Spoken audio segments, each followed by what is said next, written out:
वो इतने शक्तिशाली थे, जब अमृत कलश लेकर आ रहे थे तो हम आपको दिखाते हैं, यहाँ पे आओ। जब अमृत कलश लाए थे तो उनकी कुछ बूंदे 3 जगह पे गिरी थी। अमृत कलश की 3 बूंदें गिर गई थी कहीं कहीं पे, एक तो प्रयागराज, एक नासिक, एक हरिद्वार, जिसमें हम उसी स्थान पे उसी समय पे जब अकॉर्डिंग जाते हैं तब वहाँ पे हम कुंभ मेला देखते हैं। हाँ, तो जब वो यहाँ आए इस स्थान पे, जब उन्होंने थोड़ा विश्राम किया तो इसी वृक्ष पे उन्होंने कलश रखा था। अच्छा, इसी वृक्ष पे कलश रखा था, अमृत कलश। हाँ, वो देखो यहाँ पे आपको दिख रहा होगा थोड़ा सा, वो देखो कलश जैसा थोड़ा सा चिन्ह सा दिख रहा होगा आपको। राधे राधे दोस्तों, राधे राधे।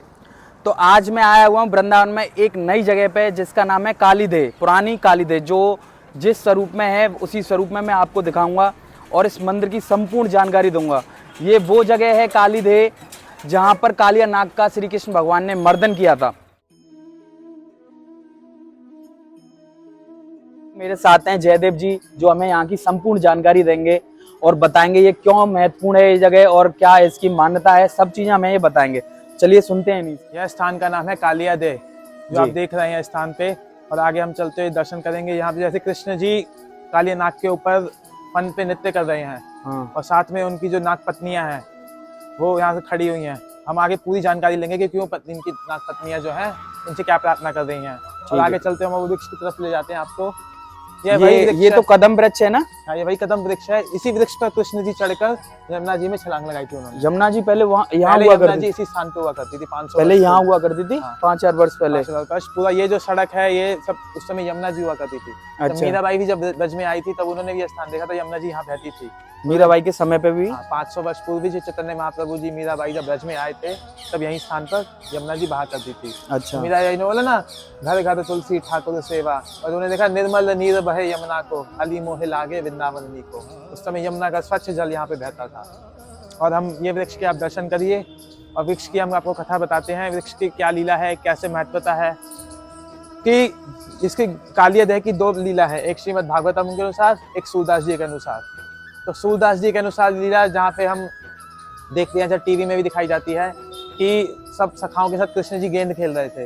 उनकी गेंद जो है यमुना जी में चली जाती है, तो उनके सखा बोलते हैं कि मुझे मेरी गेंद वापस चाहिए। तब कृष्ण जी ने कहा ठीक है मैं वापस लाता हूँ। तो एक वृक्ष पर जब चढ़े और चढ़कर वो जब यमुना जी में कूदे तो कालिया नाग ने देखा, अरे यमुना जी में कौन आ गया मेरे अलावा। तो उन्होंने कृष्ण को पकड़ लिया, जकड़ लिया अपने जो फन से जकड़ लिया। उससे फिर कृष्ण जी ने क्या किया, उनके साथ युद्ध किया, उनको युद्ध में परास्त कर दिया। एक तो लीला सूरदास जी के अनुसार। और श्रीमद् भागवतम में यह लीला आती है कि कृष्ण गौचारण लीला करने यहाँ आते थे। इस स्थान का नाम होता है रमण रेती। पूरे का पूरे, जहाँ पे आपने गौशाला देखी होगी, पुलिस चौकी से लेके गौशाला रमण रेती मार्ग है। जब कृष्ण जी वृंदावन में रहते थे तो यहाँ पे गौचारण के लिए आते थे। तो गौचारण के लिए आते तो इसी स्थान पे, जब स्थान जंगल हुआ करता था, तो कृष्ण के सखा अपने एक जगह पे भोजन कर रहे थे। कुछ गायें यहाँ पे जल पीने के लिए आई।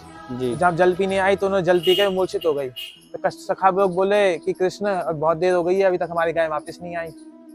तो कृष्ण जी जाकर देखा कि गाय जो है मूर्छित पड़ी हैं, और ये कालिया नाग के विष से, जो उनकी जो धुआं निकल रहा था, जो उसका विष से सारे आसपास के वृक्ष, सारा स्थान जो है विषाक्त हो गया था, और वो कुछ नहीं बचा था। तो कृष्ण जी ने इस वृक्ष पे, उन्होंने कहा आज मैं देखता हूँ कालिया नाग को कैसे दसता हूँ। तो वो इस वृक्ष पर चढ़कर ही यमुना जी में कूदे। इसी वृक्ष से छलांग लगाई थी। यह वही 5000 साल पुराना वृक्ष है। तो यहीं से कूद के उन्होंने यमुना जी में छलांग लगाई। लगाने के बाद उन्होंने वहां जाके कालिया नाग से युद्ध किया, और युद्ध करके उनके एक एक फन को उन्होंने दबाकर जब कालिया नाग ने देखा कि अब तो मैं बिल्कुल तरह से हार चुका हूँ, अब मैं बचने का मेरा मौका नहीं, तब वो कृष्ण के प्रति शरणागत हो गया। और जितनी भी नाग पत्नियां, जैसे आप देख रहे हैं कृष्ण की, जैसे ये नाग पत्नियां हैं, चारों तरफ उसके हैं, हाथ जोड़ के खड़ी हुई हैं। नागों की पत्नियां ये सारी कालिया नाग की पत्नियां हैं। ये उनसे प्रार्थना कर दी है कि आप कृपा करें, आप कृपा करके इसको मतलब छोड़ दीजिए। कृष्ण जी ने इनको देखा कि नाग पत्नियां भक्त हैं, मेरी भक्त है, मुझसे प्रार्थना कर दी है। उन्होंने इनके कहने पर नाग को छोड़ दिया, कालिया नाग को। अब जानते तो थे कृष्ण जी यहाँ कालिया नाग क्यों आया था। अब उसकी पूरी कथा मैं आपको इसलिए सुनाता हूँ, उसके वृक्ष से कथा जुड़ी हुई है। अच्छा। तो महाभारत में कथा आती है कि कश्यप मुनि की 2 पत्नियां थी। कश्यप मुनि ब्रह्मा जी के परपौत्र थे वो। उनकी 2 पत्नियां थी, कद्रु और विनीता। तो कद्रु और विनीता में एक दिन शर्त लगी थी कि सूर्य के घोड़े के काले हैं कि सफेद हैं। तब विनीता ने कहा कि सफेद हैं, कद्रु ने कहा काले हैं। अब विनीता जो है अरुण और गरुड़ जी की माता है। आरुड़ जो है सूर्यदेव के साथी, गरुड़ जी जो है विष्णु भगवान के साथी हैं। कद्दू ने सोचा अगर मैं हार जाती हूँ तो मुझे अपनी बहन के दासी बनना पड़ेगा 100 वर्ष तक। बड़ा, हाँ। विनीता ने कहा अगर तुम हार जाओगे तो मेरे दासी बनना पड़ेगा। कद्दू हारना नहीं चाहती थी। कद्दू ने अपने सब पुत्र नागों को बोला कि तुम घोड़ों पे लिपट जाओ, काले दिखो जिससे काले दिखे। अब वो बोले, कुछ ने तो मना कर दिया, कुछ ने बात मान ली तो वो लिपट गए। जब देखा कि सच में काले घोड़े हैं तो विनीता जो है दासी बन गई। दासी बनना पड़ा उन्हें, हाँ, काले घोड़े जब देख के। गरुड़ अरुड़ हुए, अरुड़ जी चले गए सूर्यदेव के पास। गरुड़ जी जब बड़े हुए उन्होंने पूछा, माते आप क्यों अपनी बहन का दासी स्वीकार कर रही हैं? तब उन्होंने कहा, पहले हमने शर्त लगाई थी घोड़ों के चक्कर में जिससे मैं हार गई थी। तो वो कालियानाग के पास आए, सब सर्पों के पास आए कि कृपा करके आप मेरी माता को दासी मुक्त करिए। उन्होंने कहा किस कारण से आप मुक्त करेंगी? तब उन्होंने बताया कि अगर तुम मुझे अमृत कलश ला दो। अमृत कलश? हाँ, स्वर्ग से। गरुड़ जी ने कहा ठीक है मैं ला दूंगा। तो महाभारत में पूरी डिटेल में पूरी कथा आती है कि कैसे वो स्वर्ग गए, रास्ते में अपने पिता से मिले, विष्णु भगवान से मिले। तो स्वर्ग जाने के बाद उन्होंने इंद्र से युद्ध किया, देवताओं से। वो इतने शक्तिशाली थे। जब अमृत कलश लेकर आ रहे थे तो हम आपको दिखाते हैं, यहाँ पे आओ। जब अमृत कलश लाए थे तो उनकी कुछ बूंदे 3 जगह पे गिरी थी।